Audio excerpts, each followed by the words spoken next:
I remember approaching a pulpit in a Baptist church in my younger days, and inside the pulpit there, where the Bible was a plaque, and it said, "Sir,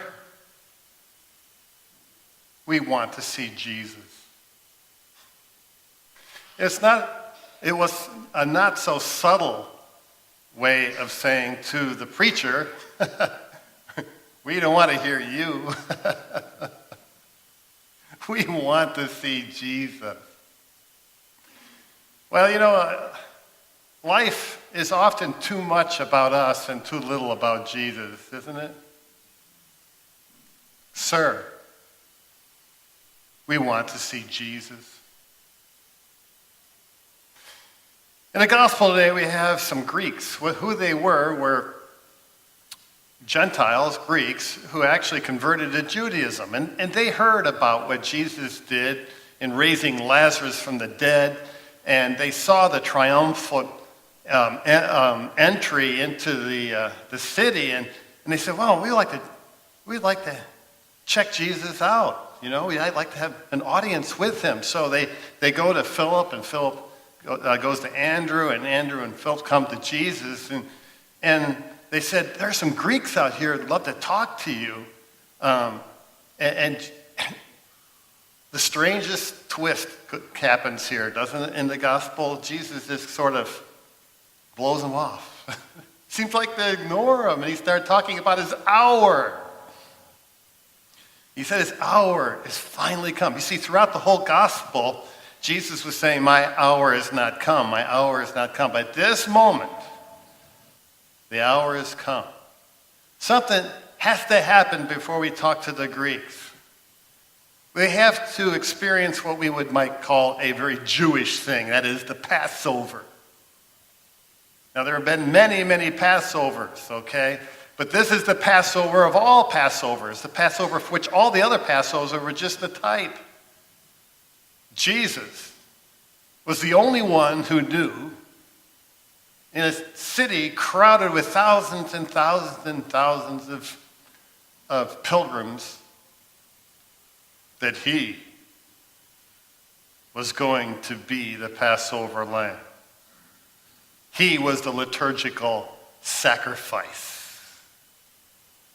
He said, now my time is to be glorified. And this is what he was going to do. He was going to be lifted up so the whole world could see. Sir, we want to see Jesus. He says, okay, you will.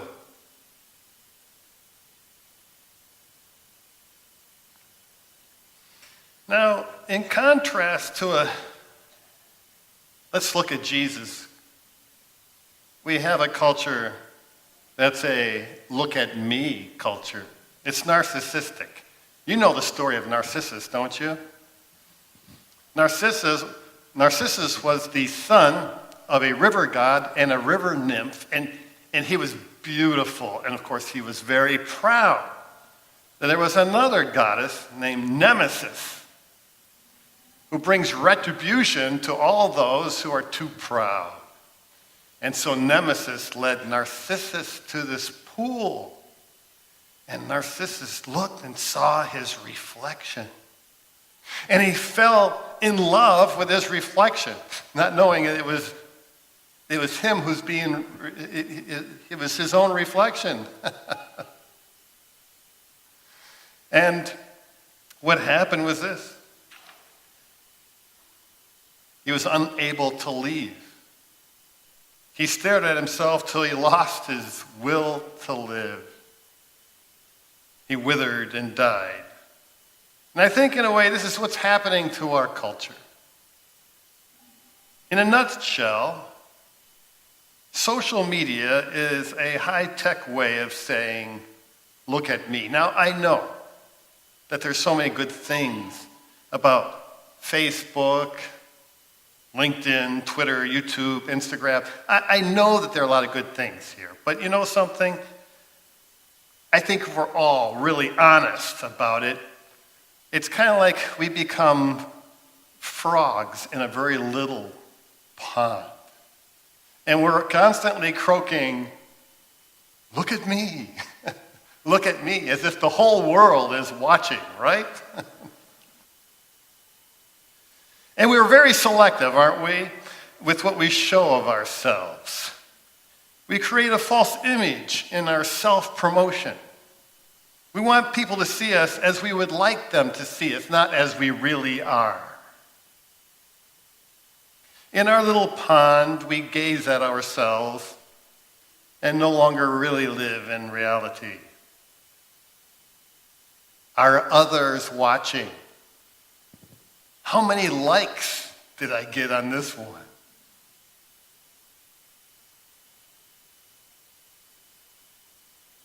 Everyone is showing off, but are either bored or jealous of everyone else, and they cannot really see people as they really are. We can't really relate with people anymore. Why? Because we've become narcissistic. We are a look-at-me culture. Now, the Catholic culture, in contrast to it, is a look-at-Jesus culture. Let's begin here with the crucifix. Look at Jesus. What's he saying? He's saying, I came to sacrifice myself for you because we are lost in our sin. We cannot approach a holy God. And yet this holy God wants to approach us. And so he sacrifices himself. Sacrifice is love, and love is sacrifice. What a symbol of the love of God we have before us. The crucifix is telling us, look at me and be saved. I mean, and think about the priest, okay? When the priest puts on a chasuble, and especially at the consecration at the altar, the priest is no longer the priest. There's no mediator between you and God. The priest is in persona Christi. He disappears. And it's Jesus at the consecration. And he's saying, look at me. The only job a priest has to do, and that is to get out of the way. It's not so easy to get out of the way, but that's what the priest is supposed to do. Just get out of the way. Look at Jesus.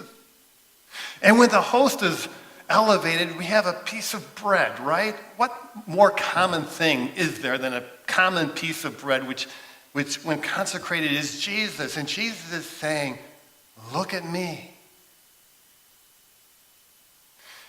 And Jesus, through the consecrated host, is looking at you. That's what adoration is all about. Isn't that great? You can really say to Jesus, look at me. That's a great look at me way of doing things, isn't it? Right? And you can look into Jesus. Wow, isn't that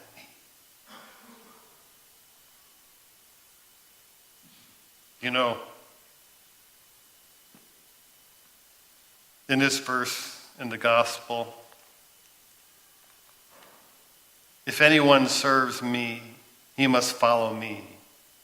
And where I am, there shall my servant be also. If anyone serves me, the Father will honor him. What is Jesus doing?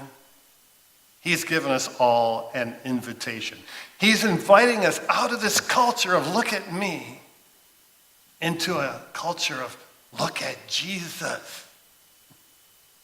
Sir, we want to see Jesus.